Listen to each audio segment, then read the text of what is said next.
Assalamualaikum teman-teman, kembali lagi dengan saya di Majidah Channel. Jadi kali ini saya akan membacakan 4 hadis Rasulullah SAW mengenai tabligh.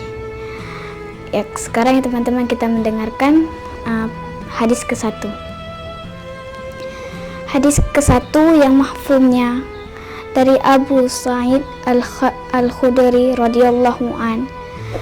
Saya mendengar Rasulullah SAW bersabda, barang siapa melihat suatu kemungkaran dilakukan di hadapannya, maka hendaklah ia mencegah dengan tangannya.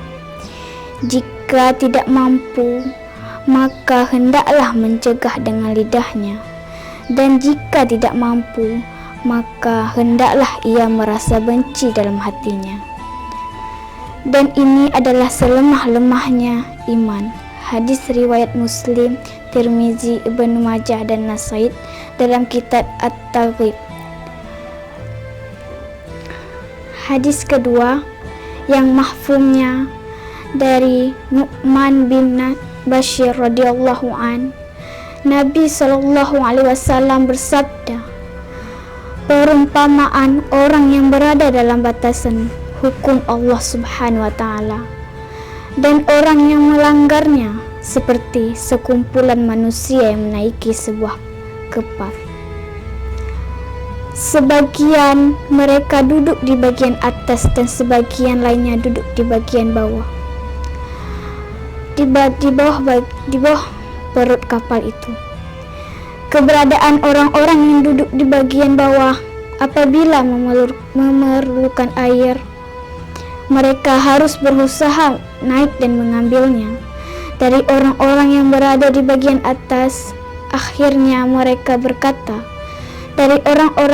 dari seandainya kita melubangi dinding bagian kita ini dan tidak perlu menyusahkan orang-orang di bagian atas, kita bisa memperoleh air dengan mudah.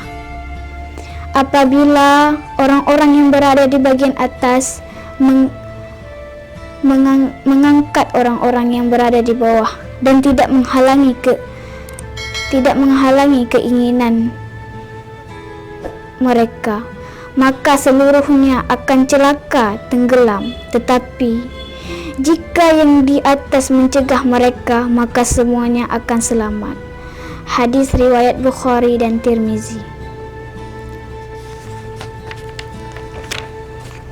Hadis ketiga yang mahfumnya dari Ibnu Mas'ud radhiyallahu berkata, Rasulullah SAW bersabda,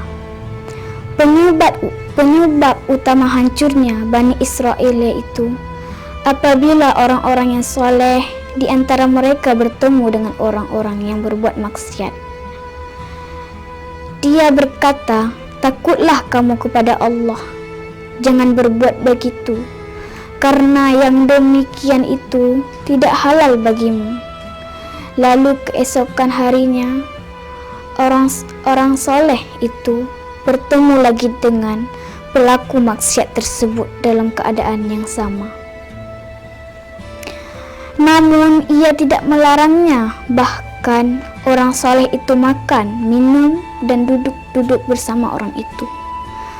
Pada saat mereka berbuat demikian, maka Allah menyatukan hati mereka. Maksudnya, hati orang soleh itu disatukan dengan hati pelaku maksiat itu. Kemudian Rasulullah SAW membacakan sebuah ayat Al-Quran. Lu'innal ladzi kafaru min bani Israel sampai humul fasiqun. Telah dilaknat orang-orang kafir dari Bani Israel melalui lisan Daud dan Isa bin Maryam. Demikian itu dikarenakan mereka durhaka dan melampaui batas mereka. Tidak itu dikarenakan mereka durhaka dan saling melarang dari kemungkaran yang selalu mereka lakukan. Sungguh buruk perbuatan mereka itu. Engkau lihat kebanyakan mereka mengangkat orang-orang kafir sebagai pemimpin sungguh amat buruk. Apa yang mereka sediakan bagi diri mereka, yaitu kemurkaan Allah atas mereka, dan mereka kekal dalam azab. Dan jika mereka beriman kepada Allah, kepada Nabi, dan segala yang diturunkan kepadanya, niscaya mereka tidak akan mengangkat orang-orang kafir sebagai pemimpin.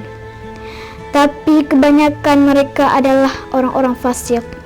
Kemudian Rasulullah SAW bersabda, "Ingatlah, demi Allah kalian harus mengajak kepada kebaikan dan mencegah kemungkaran.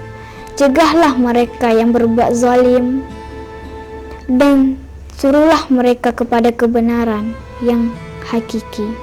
Hadis riwayat Abu Daud dan Tirmizi dalam kitab At-Targhib. Hadis keempat yang mahfuznya dari Jarir bin Abdullah radhiyallahu an berkata, "Saya mendengar Rasulullah SAW bersabda, tidaklah seseorang melakukan perbuatan-perbuatan maksiat dan ia berada dalam suatu kaum, namun kaum itu tidak mencegahnya, walaupun mereka mampu melainkan Allah Subhanahu wa Ta'ala akan menimpakan bencana yang pedih ke atas kaum itu sebelum mereka mati." Hadis riwayat Abu Dawud, Ibnu Majah, Ibnu Hibban, dan Al-Asbahani dalam kitab At-Targhib. Wahai saudara-saudaraku yang ikhlas dan menginginkan kejayaan umat Islam dan agamanya, sekarang saudara-saudara telah mengetahui dengan jelas penyebab kehancuran umat Islam. Bukanlah para penjajah yang tidak pernah mencegah perbuatan maksiat ada di sekitar kita yang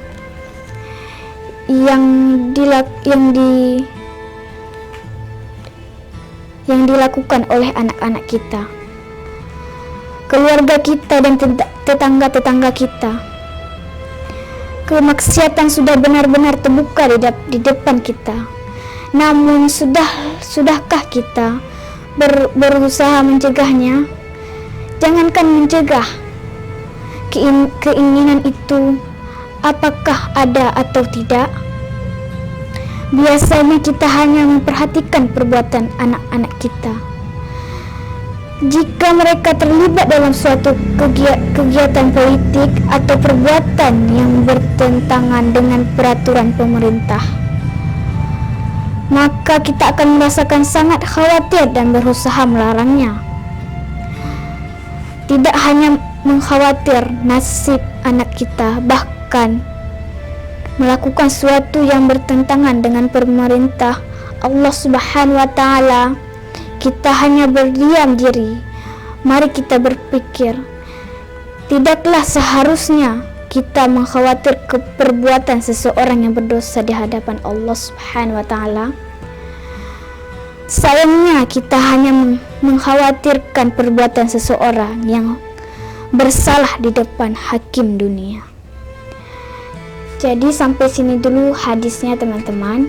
Semoga ini bermanfaat hadis untuk kalian semua. Jadi sampai sini dulu. Wabillahi taufiq wal hidayah. Wassalamualaikum warahmatullahi wabarakatuh.